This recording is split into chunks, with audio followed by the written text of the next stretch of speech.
Assalamualaikum warahmatullahi wabarakatuh. Baiklah, saya Ahmad Amri Firdaus dengan NIM C1C020087 dari Prodi Akuntansi dengan mata kuliah perpajakan 2 akan menyampaikan materi mengenai konsep dan dasar hukum PPh. Yang pertama, konsep PPh. Secara umum, PPh merupakan pajak atas penghasilan yang diperoleh atau diterima oleh wajib pajak, baik orang pribadi maupun badan. Dasar hukum pengenaan PPh ini tercantum dalam pasal 4 ayat 1 UU PPh yang menjadi konsep dasar PPh di Indonesia. Berikut bunyi pasal 4 ayat 1 UU PPh. Yang menjadi objek pajak adalah penghasilan, yaitu setiap tambahan kemampuan ekonomis yang diterima atau diperoleh wajib pajak, baik yang berasal dari Indonesia maupun dari luar Indonesia, yang dapat dipakai untuk konsumsi atau untuk menambah kekayaan wajib pajak yang bersangkutan dengan nama dan dalam bentuk apapun. Bunyi pasal di atas mencerminkan konsep pengenaan PPh di Indonesia yang bersifat luas. Pada dasarnya terdapat 5 prinsip yang terkandung dalam pasal ini. Yang pertama, terkait dengan klausul setiap tambahan kemampuan ekonomis. Klausul tersebut mengarah pada setiap tambahan kemampuan untuk menguasai barang dan jasa yang didapat oleh wajib pajak dalam tahun pajak tertentu. Maksud kata tambahan ini adalah jumlah neto penghasilan, yaitu jumlah penerimaan atau perolehan penghasilan bruto dikurangi dengan biaya pendapatan, menagih, dan memelihara terkait penghasilan tersebut.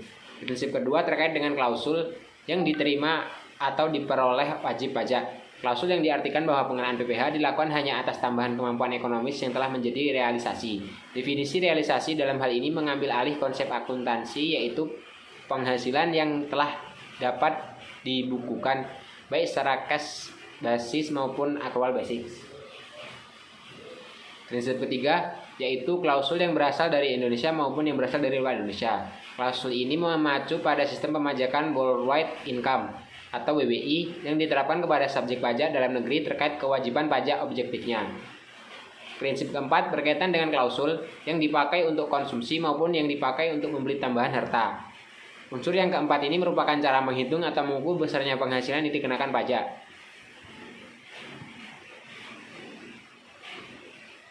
Dan prinsip yang kelima yaitu terkait dengan klausul dengan nama dan dalam bentuk apapun, yang merupakan penerapan prinsip the substance over from principle, yang artinya substansi atau hakikat ekonomis dari suatu penghasilan lebih diutamakan daripada bentuk formal dari penghasilan tersebut.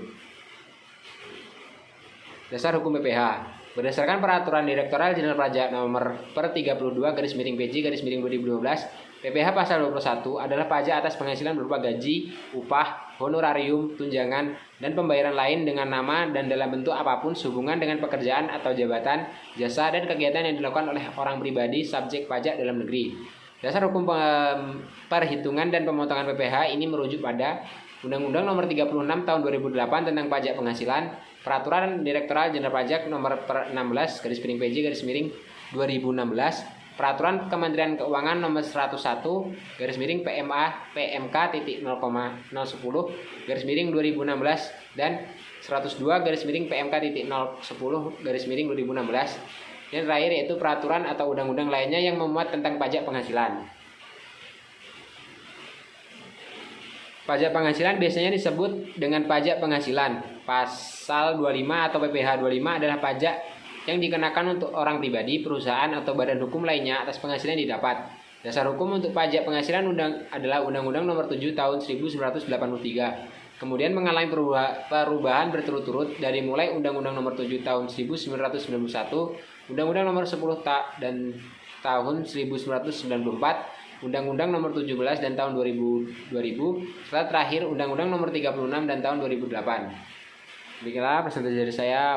Bila ada kata-kata yang salah saya mohon maaf. Saya akhiri. Wassalamualaikum warahmatullahi wabarakatuh.